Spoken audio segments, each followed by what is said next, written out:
Hey, it's Phil Wade from Dalton Wade Real Estate Group, and today we're doing a training on Broker Mint, which is the company's compliance and transaction management software package.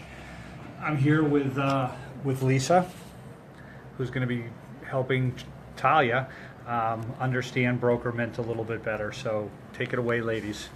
So Broker Mint is it's the online program that we use to store all of our transaction-related documents.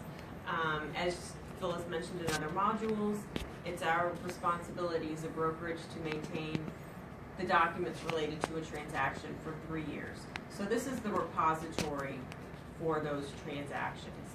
And then in addition to being the repository for you as the agent, it will also help keep you organized, as it provides a checklist of kind of all the key documents you need and all your key dates. It absolutely does. So in addition to being just a repository and a way for us to meet our compliance, when we set it up in conjunction with some of our agents who had checklists that they used to take them to their transactions. So we sort of developed checklists that are inclusive of many of the steps that an agent might follow through the course of their transaction to help them be a better agent, and it includes places for you to put your information. So Why don't we start with how a transaction gets generated? there's two ways that a transaction gets generated. The first is that you can automatically create a transaction for yourself, and the second is that when an agent alerts the MLS, so a listing agent alerts the MLS, that a transaction a property has either been listed or it's gone pending, I'm going to be notified. And at that time, I'm going to create a transaction for you. So the first step is creating a transaction. And there's videos in the system that take you through each and every step of each and every portion of this program. And so creating a transaction happens two ways. Either I'm going to create it for you, or you can create one for yourself at any time. Once you create your transaction, you're going to need to attach a checklist to that transaction. And there are checklists associated with, you're the listing agent, you're the buyer's agent, this is a rental, this is a referral. So you'll choose the appropriate checklist, which is going to have tasks, and some of those tasks are going to have uploads associated with them. So for example, the purchase agreement has an upload the purchase agreement. So you're the buyer's agent, and the transaction has been created. There's going to be a whole sequence of documents that are going to be needed to upload. You'll upload them, and then in addition, some of the things are just more reminders rather than anything that needs to be uploaded. So as Lisa mentioned, and some of those are very important reminders. Like it's gonna hopefully remind you. Did the lender order inspection period? Right. Did the lender order the appraisal? Right. Things like that. They're all listed in there. Did you ask for a Zillow review at the end of your transaction? At the beginning of the transaction, did you reach out to the lender and make sure that the buyer put in a completed loan application, because the contract says they're going to do that in 5 days? So there's lots of triggers in there that are going to help you be a better agent if you're using the system to that functionality. Now, how to do all of these things? When you become an agent and you get a login, I'm going to send you an email that has a link to some videos that show you how to do the most standard things that we do: uploading a transaction, requesting an exemption.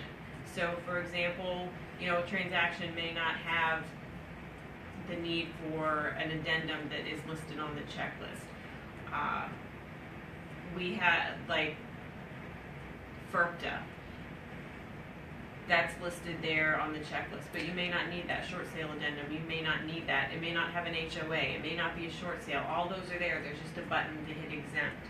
So it's going to show you how to use the system with those videos. And there are video guides for just about everything within the system.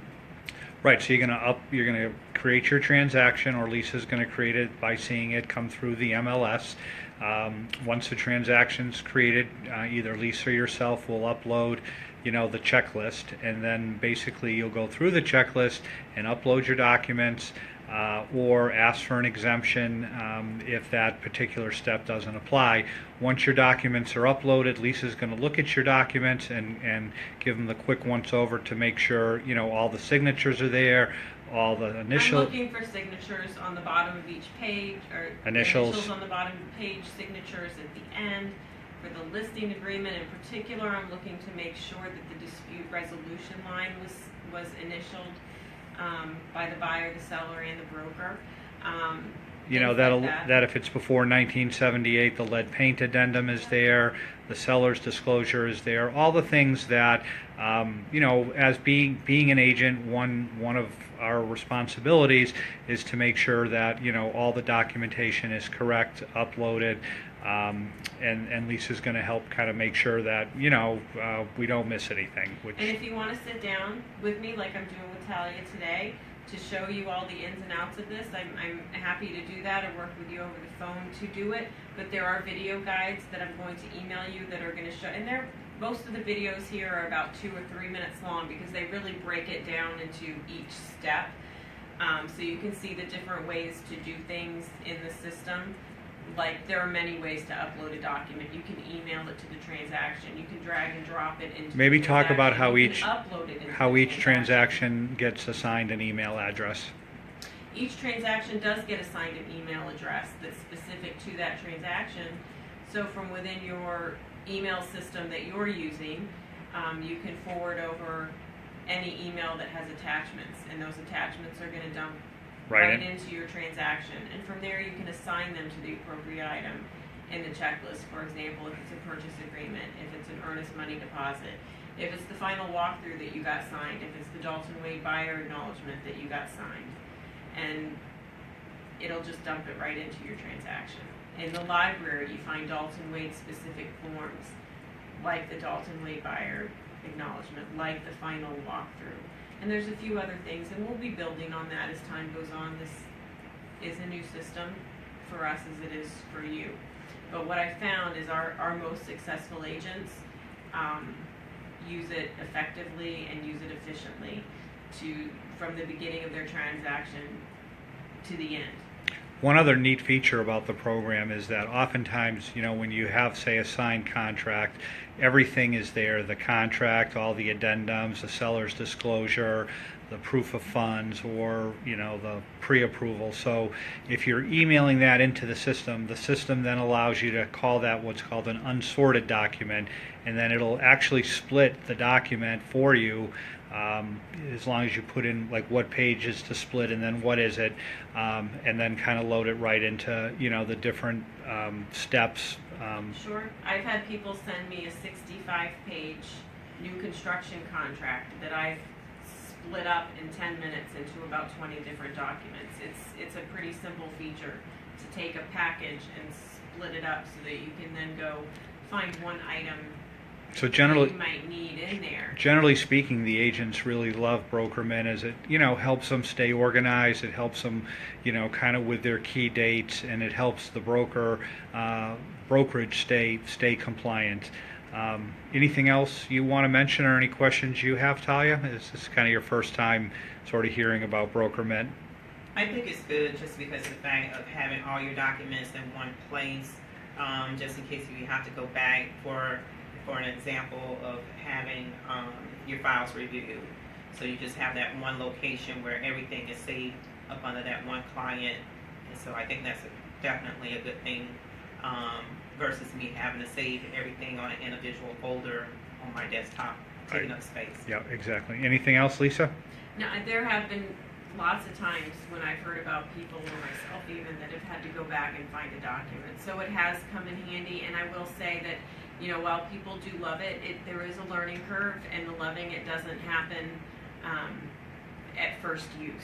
So you do have to check in with your transactions every day. There's a calendar. You do need to look at what's on the checklist. Does it work for you? Do you need to add things?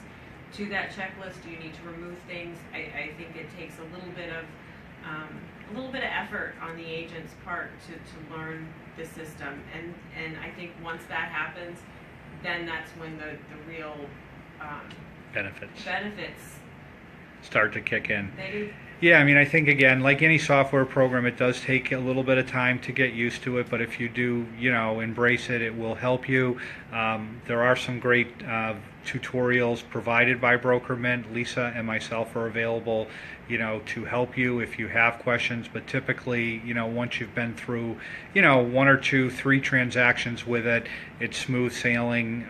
It'll help you, as I said, it make you more efficient and make sure we as the broker are compliant in having all the documents that we need. Anything else, ladies? Alrighty, well, thanks so much for tuning in, and appreciate it, and talk soon. Thank you.